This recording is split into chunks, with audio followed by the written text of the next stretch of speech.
Welcome to a deep dive, into this fascinating world of decision-making models. We're going to be taking on excerpts from the decision book, 50 Models for Strategic Thinking, and you've shared some of those with us. And really what we're trying to do is equip you with a mental toolkit so you can make sharper decisions and understand yourself better and understand others better. These models aren't necessarily about finding the right answer to any question, but Yeah. they're really about giving you a way to navigate those areas, the gray areas where logic and intuition kind of bump up against each other, or where personal values, they intersect with maybe external pressures. Yeah, no, absolutely. And I have a feeling we're going to reveal some stuff that's maybe a bit unexpected in terms of how we approach decisions big and small. Hmm. So why don't we start with something that everybody struggles with, which is, that feeling of just being overwhelmed by your to-do list. The decision book brings up this Eisenhower Matrix as a potential solution. Right. And it's not just about listing urgent versus important tasks. It's also about kind of understanding, the psychology behind why we do things or don't do things, Mhm. why we procrastinate. And, Eisenhower, who obviously knew a thing or two about making tough calls, famously said, "What is important is seldom urgent, and what is urgent is seldom important." Yeah, I love that quote. It just gets right to the heart of, why we struggle with prioritization. We tend to let the urgent things, kind of take over our attention, even if they're not really contributing to our long-term goals. And the Matrix really forces us to confront that. It's one thing to just label tasks, but the real power is in actually scheduling time for those important but not urgent things before they become a crisis. So it's about that shift from reactive to proactive thinking. Mhm. Okay, so when we're analyzing a situation, the decision book suggests a real classic tool, the SWOT analysis, Okay. which stands for strengths, weaknesses, opportunities, and threats. But, is SWOT still relevant in today's, fast-paced world? Oh, absolutely. While the acronym might seem familiar, I think the value is really in how you apply it strategically. The book mentions that back in the 60s, there was this Stanford research study, and they found that there was like a 35% discrepancy between what companies said their objectives were and what was actually implemented. That's a huge difference. It makes you wonder how many projects just completely, go off the rails because there Yeah. wasn't that clear analysis at the very beginning. Yeah, and the beauty of SWOT is it's so versatile. Yeah. Whether you're launching a business, considering a career change, or even planning a vacation, it forces you to consider all angles, internal strengths, weaknesses, but also external opportunities and threats. Okay, so speaking of business, let's talk about the BCG box. Now, Yeah. I've always loved, those animal metaphors, cash cows, stars, question marks, and dogs. Yeah. But how can we use this, beyond just assessing investments? Well, I think the core principle here is about resource allocation. So imagine you're juggling multiple projects or even different aspects of your life. The BCG box basically prompts you to ask, okay, where's my energy best spent? What needs more attention? Or, maybe what should I even consider divesting from? That's a really good point. It's easy to get attached to projects or even habits that just aren't serving us anymore. Those dogs that just drain our energy without giving us much back. Yeah, and even with the winners, there's this key takeaway from Warren Buffett that I think really resonates with the BCG box. Yeah. Focus your efforts on the most promising ventures and just be ruthless about prioritizing. Yeah, so true. But what about when you're a slasher, wearing multiple hats and you've got like a whole portfolio of projects? Well, the decision book has a solution for that, the project portfolio matrix. Yeah, this matrix allows you to visually map out your projects, based on factors like the cost and time investment. And that can actually go beyond just money. You can think about energy, resources, even your emotional bandwidth. So you could map out like your freelance work, your volunteer commitments, even like your personal creative projects, all on the same matrix. Absolutely. And by plotting those visually, you can start to see which projects align with your overall goals and which ones might be draining, your resources without a proportionate payoff. It's almost like a reality check for how you're allocating your time and energy. Now, this next model in the book really intrigues me, the feedback analysis. And it's based on this idea from Peter Drucker that most people don't even know their own strengths. Yeah, Drucker had a pretty radical approach. He suggested that instead of asking like, what are my strengths? We should ask, what have I achieved and what can I learn from that experience? So it's about analyzing your past performance rather than relying on self-perception, which, let's face it, can be pretty biased. The book actually mentions this technique of writing down your expectations before a major decision and then comparing them to the actual outcome a year later. It's like conducting a personal experiment on yourself. Right. And by consistently doing that, comparing your predictions with reality, you start to identify those patterns of success and, even the areas where you consistently fall short. So it's like a data-driven approach to self-awareness. Right. And it's not just about celebrating wins, but also acknowledging those blind spots where your expectations just didn't match up with the outcomes. And that's where the real learning comes in, right? Challenging those assumptions, refining your understanding of what you're truly good at. So we've got tools now for prioritizing, analyzing situations, assessing investments, and even evaluating our own performance. All right. But I think before we get too far down the road here, it's worth asking, are we even pursuing the right goals in the first place? That's a great question, And the book addresses this with the John Whitmore model, and it actually presents 14 criteria for assessing whether a goal is truly worth pursuing. 14. That seems like a lot to consider. It might seem daunting, but the model breaks it down into really manageable steps. Is your goal specific and measurable? Does it align with your values and your overall vision? Do you have a realistic time frame for achieving it? So it forces you to move beyond those vague aspirations and really get specific about what you want to achieve. But sometimes even with a well-defined goal, we can still get overwhelmed by, the complexity of the journey. Right, and that's where this KISS principle comes in that the book highlights. Keep it simple, stupid. I love that. Sometimes the simplest approach is the most effective. Yeah.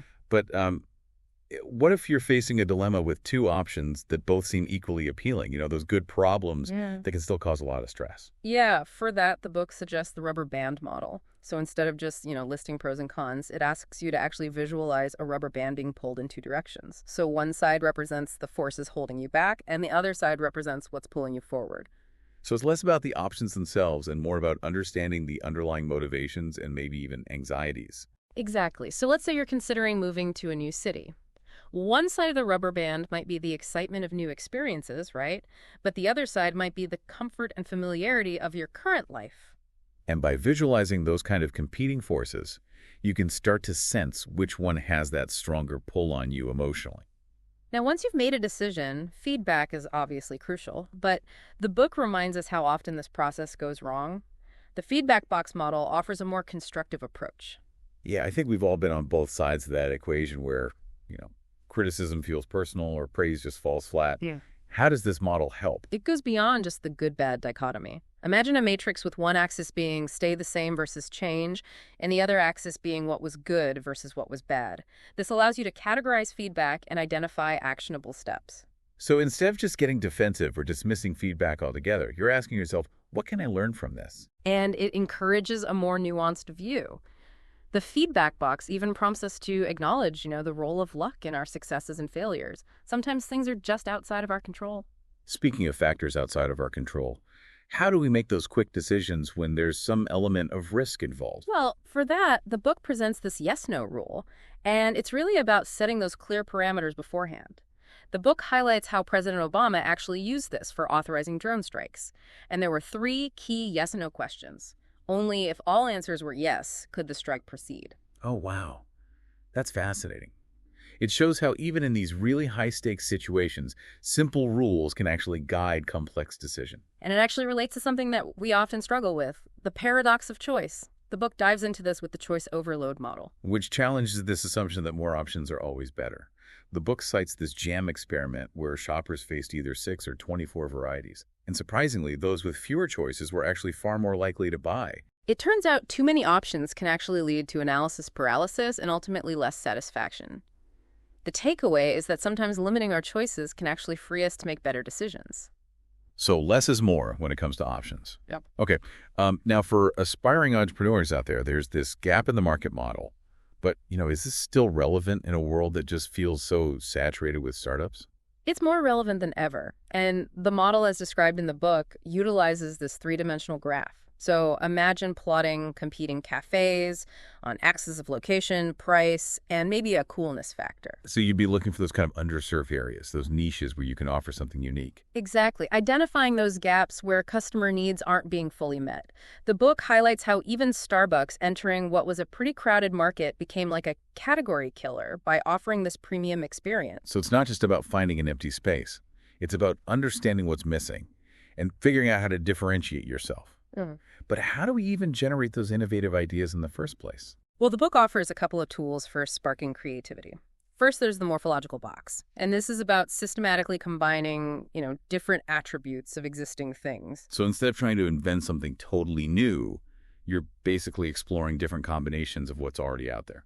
Precisely. The book uses car design as an example. So you would list parameters like vehicle type, target group, engine type, features, and then brainstorm attributes for each. So you might end up with a combination like electric minivan for eco-conscious families with built-in workspaces and autonomous driving capabilities. Exactly. And by creating this matrix, you can spot potentially innovative combinations. Like a structured brainstorming session that pushes you beyond that conventional thinking.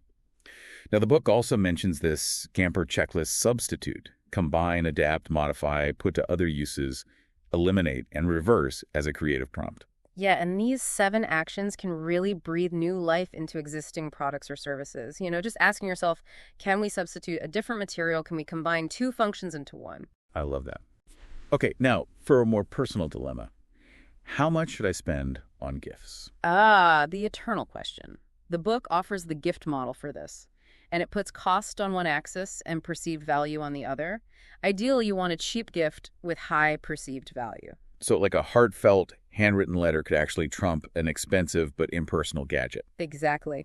And the book highlights 2 key principles. Being generous is better than being stingy, and experiences often outweigh material possessions. Which really resonates with this whole trend toward minimalism and valuing memories over stuff. Now, to really stretch our thinking, the decision book brings up this classic 9-dot problem.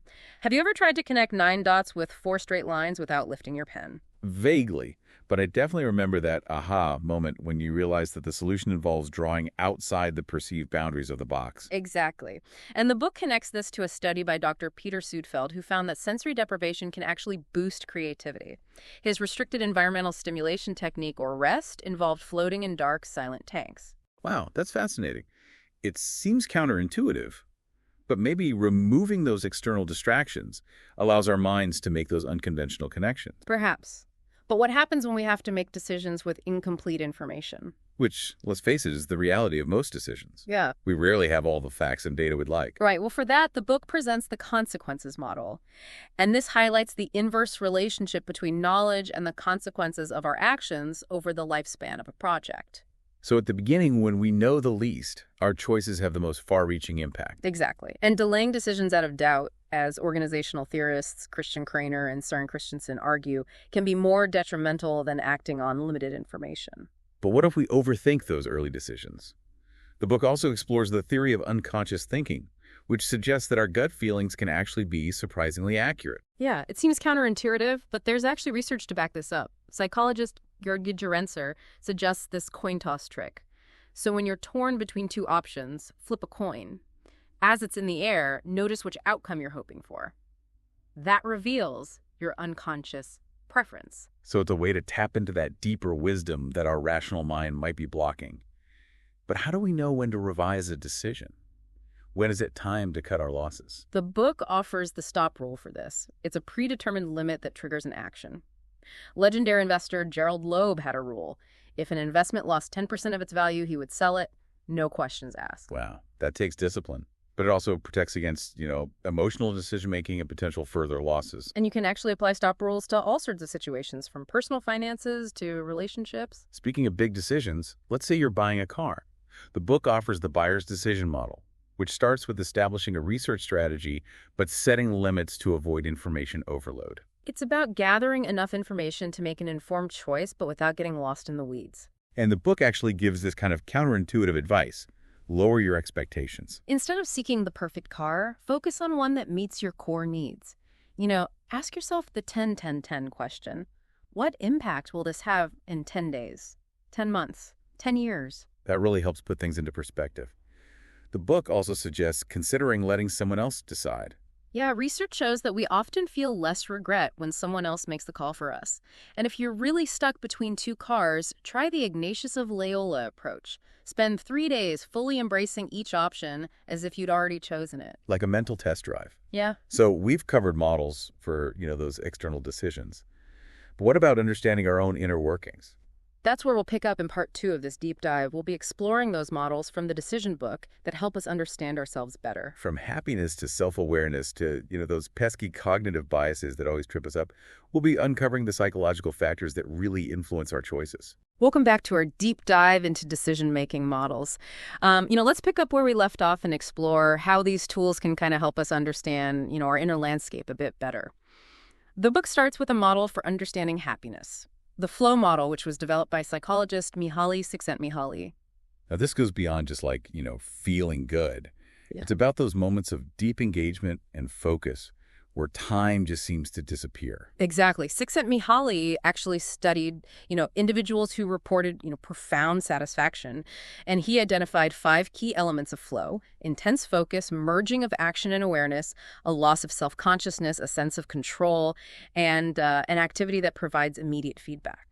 It makes you think about athletes in the zone or musicians lost in their music or even programmers, coding for hours on end. They're just completely absorbed in that challenge. And the book actually encourages us to, identify those activities that trigger this flow state for us. And it's not necessarily about, grand pursuits. It could be gardening, writing, or even, just a challenging puzzle. So understanding flow can help us find more fulfillment in our, everyday lives. Now, when it comes to self-awareness, the book presents the Johari window, which is this classic model for understanding how we see ourselves versus how others perceive us. Yeah, this model uses a 4-paned window. The arena represents traits that we're aware of and that we openly share. So like our public persona. Right. Yeah. Then you have the facade, which holds, the things that we know about ourselves but maybe choose to hide. Or our private insecurities. Exactly. Yeah. Then there's the blind spot aspects that others see in us but that we're blind to. This is where honest feedback is crucial, even if it's uncomfortable. Nice. And finally, there's the unknown, that mysterious realm of our subconscious that's hidden from both us and the world. Oh, wow. Now, the book actually suggests an adjective exercise for kind of exploring this. Yeah. So you choose words to describe yourself, and you ask others to do the same, and then you compare the lists. It can be a really humbling experience, but also really illuminating. You might discover hidden strengths or weaknesses that you just weren't aware of. Sometimes it's those blind spots that hold us back the most. Now we all experience those moments where our actions just don't align with our beliefs. The book addresses this with a cognitive dissonance model. Yeah, this concept was introduced by psychologist Leon Festinger, and it basically describes that uncomfortable feeling when we do something that contradicts our values. Think of someone who knows that smoking is harmful, but they just can't seem to quit. The book explains that instead of actually changing our behavior, we often resort to self-justification just to ease that dissonance. Right. We might downplay the risks or, tell ourselves, I'll quit tomorrow, but that internal conflict, it still remains. So to overcome cognitive dissonance, we either have to change our behavior, actually quit smoking, or we have to adjust our attitude, somehow convince ourselves that it's not that bad. Hopefully we choose the path that aligns with our values. Now, for those moments when logic fails us, the book introduces this unimaginable model, and it challenges us to consider the beliefs that we hold, even though we lack, concrete evidence. So this goes beyond just religious faith. It's about acknowledging the role of intuition and those kind of truths that we feel deeply but can't always explain. The book uses the example of the ontological proof of God. This idea that if we can conceive of a perfect being, it must exist. It's a thought experiment that really highlights the limits of logic and the power of belief. It reminds us that, a lot of times we're operating based on assumptions and worldviews that we haven't really fully examined. And these models of human behavior, even if they're really ingrained, can be flawed. The book actually points out how assumptions about human nature, let's say that we're inherently selfish, can actually shape, our actions and perceptions, even if those assumptions are inaccurate. So it's a call to really critically examine those beliefs that we take for granted. Now, to understand ourselves and others a bit better, there's the Uffe-Elbeck model. It's like a public opinion barometer, but for your personality. Okay, how does this work? Well, you plot yourself on axes that represent, behavioral traits. Yeah. So you're either a team player or you're an individualist. You're either content-focused or you're form-focused, mind-oriented versus body-oriented, and so on. And then you compare this to how you'd like to be perceived, how others actually see you, and how they'd like you to be. Exactly. It can reveal some interesting discrepancies between, your self-perception and the impressions you make on others. I can imagine some fascinating and potentially awkward conversations emerging from that exercise. Now, for those of us who are, striving for mindfulness, the book presents kind of a challenging perspective with the energy model. It actually questions the whole idea of, constantly living in the present. But isn't that like the essence of mindfulness? Being fully present in each moment. Well, the model suggests that a singular focus on the present can actually be limiting.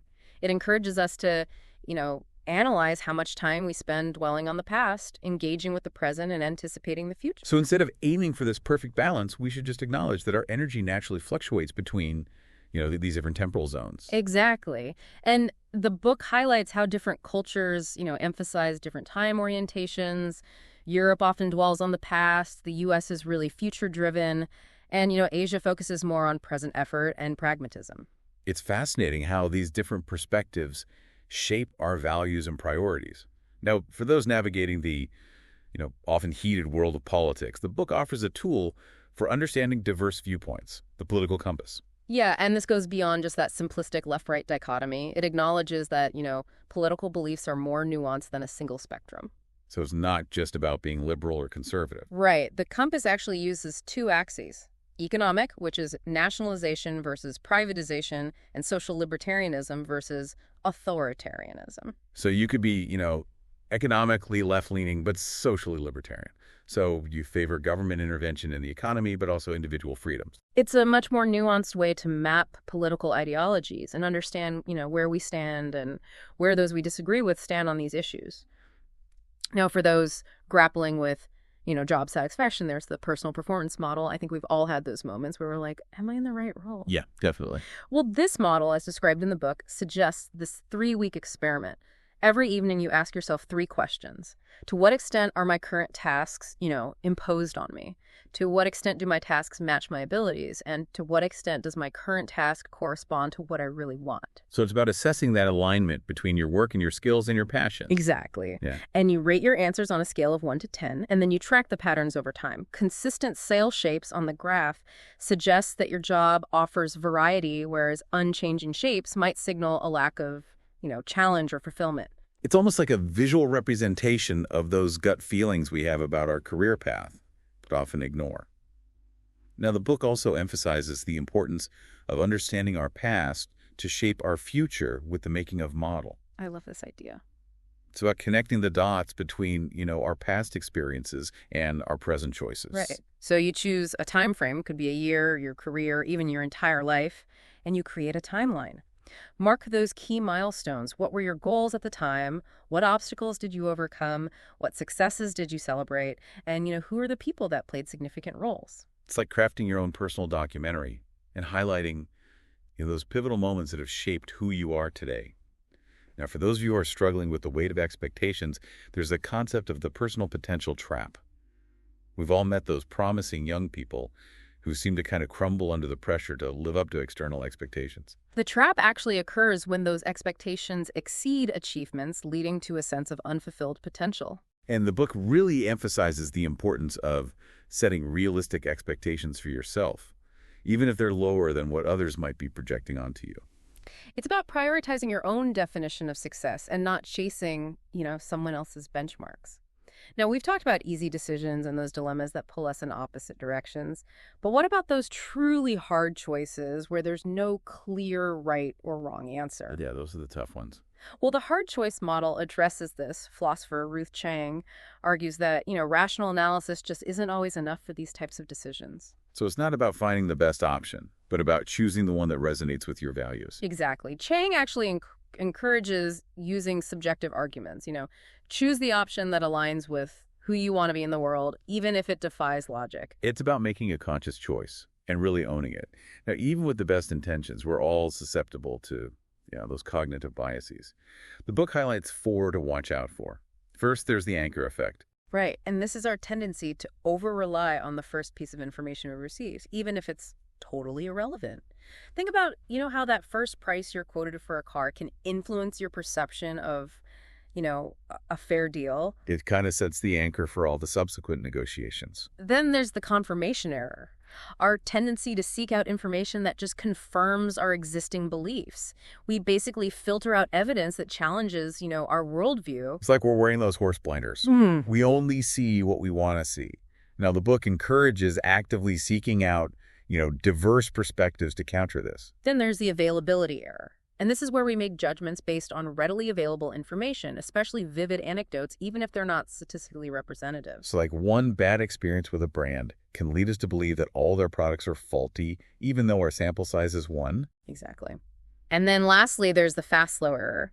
This concept is from Nobel laureate Daniel Kahneman. He describes System 1 thinking, which is, fast, intuitive, and emotional. And then System 2, which is slower, more deliberate, and analytical. So we need to engage System 2 for those really complex decisions and not just rely on our gut reactions. Now, for navigating life's crossroads, the book offers a model simply called the Crossroads Model. And it involves asking yourself 6 key questions. Where have you come from? What is really important to you? Which people are important to you? What is hindering you? What are you afraid of? And what's missing? It's about taking stock of your past, your values, your relationships, your fears, and your knowledge gaps before you make a major life change. And the book suggests visualizing 6 different paths forward. The familiar road, the new road, the dream road, the sensible road, the road less traveled, and the road back to safety. It's a really powerful way to just imagine different versions of your future and see which one resonates most deeply with you. Now I think it's time to shift our focus from understanding ourselves to understanding those around us. Okay, I'm ready for the next level. Decoding human behavior, building stronger relationships. Let's do it. Welcome back to our deep dive. We're going to turn our attention now to understanding those around us. And the book offers a pretty surprising model for risk assessment. It's one that's attributed to former U.S. Secretary of Defense, Donald Rumsfeld. Rumsfeld. You mean like the unknown unknowns guy? That's an interesting source for decision-making model. Right, but hear me out. The Rumsfeld Matrix, while perhaps unintentionally insightful, it distinguishes between, these 4 categories of knowledge. Right. Known knowns, known unknowns, unknown knowns, and then those infamous unknown unknowns. Okay, so break it down for me. What's the difference between a known unknown and an unknown unknown? It sounds a bit like a riddle. Think of it this way. Known knowns are risks that we're aware of and that we've prepared for. So like locking your bike to prevent theft, that's a known known. Known unknowns are risks that we know exist, but we can't fully predict, like a sudden downturn in the stock market. Okay, so we know it could happen. Yeah. But we don't know, when or how severe it will be. Exactly. Now, unknown knowns are those things that we might intuitively grasp, but we can't really articulate. So that gut feeling that something's wrong, even if you don't have concrete evidence. Interesting. So intuition plays a role even in risk assessment. The book points out that we're actually often more forgiving of mistakes that are based on gut feelings than those that are made after, careful analysis. But then there are those unknown unknowns, those risks that we're completely blind to, like the, infamous example of the Pearl Harbor attack. Yeah, those are the real game changers, the events that, disrupt our plans and force us to reevaluate everything. And Rumsfeld, though, perhaps not in the way he intended, highlighted this by saying, catastrophes that strike us unexpectedly reflect a lack of imagination. It's a reminder to consider those possibilities beyond our current understanding. Okay, so now when it comes to understanding how mistakes happen, the book offers this really compelling analogy, the Swiss cheese model. Yeah, this model was developed by James Reason, and it helps us visualize, how errors slip through the cracks, especially in complex systems. So imagine layers of Swiss cheese, each with holes in different places. Okay, I'm picturing it. So each slice represents, the different layer of an organization, a process, or even our own mental model. And the holes are like vulnerabilities. Exactly. And a mistake occurs when those holes align, allowing a hazard to pass through all those layers of defense.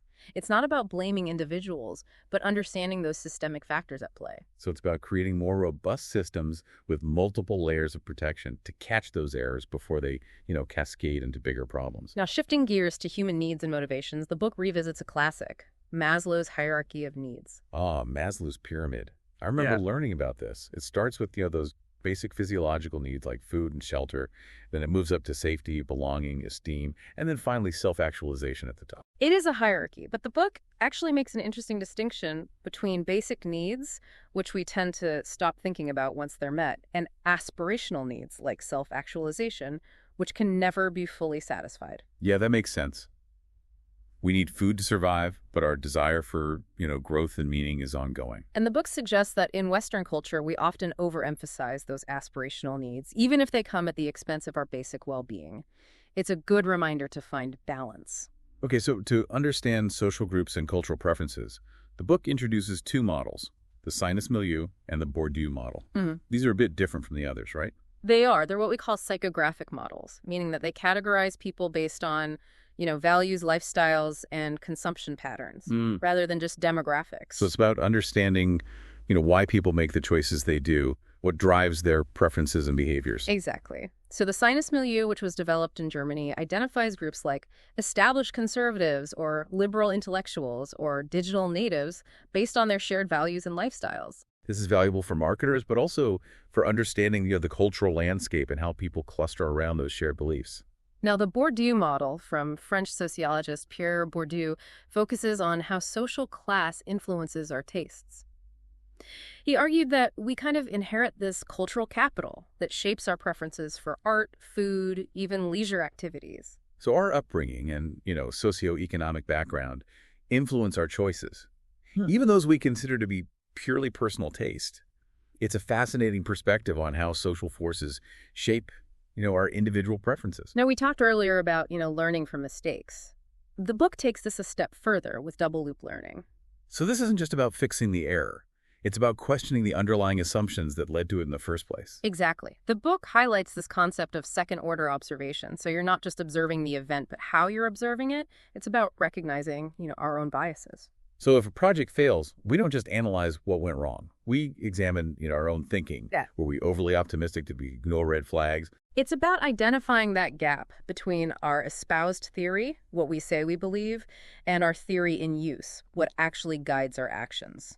It's like that classic saying, don't just do something, stand there. Take the time to actually reflect and learn from the experience. Speaking of learning, group discussions can be incredibly valuable, but they can also derail really easily. The AI model in the book offers a framework for making them more productive. AI, like artificial intelligence. Is this about using technology to improve meetings? Not quite. AI in this case stands for appreciative inquiry. It's a method that was developed by David Cooperrider, and it focuses on, strengths and positive attributes. So instead of dwelling on the problems, you're looking for what's working well and building upon that. Exactly. The book identifies 4 types of participants in group discussions. You have the fault finder, the dictator, the school teacher, and then the AI thinker. I can relate to those first 3. I've definitely been in meetings where the negativity and criticism just dominated. The AI thinker sounds like a breath of fresh air. They embrace this yes and approach, building upon ideas rather than tearing them down. It's a reminder to cultivate that collaborative spirit, in any group setting. Now, for maximizing efficiency, the book revisits the Pareto principle, also known as the 80-20 rule. The idea that 80% of our results come from 20% of our efforts.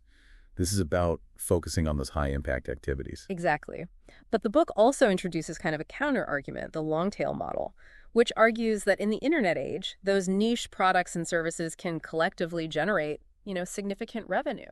So it's not always about chasing the big hits. There's value in catering to those smaller, more passionate audiences. Think of how, streaming services offer these vast libraries of content that cater to a really wide range of tastes. It's about embracing diversity and recognizing that there's a market for those, specialized offerings. Now, conflicts are unavoidable, but how we approach them, can make all the difference. The conflict resolution model in the book outlines 6 approaches: flight, fight, give up, evade responsibility, compromise, and consensus.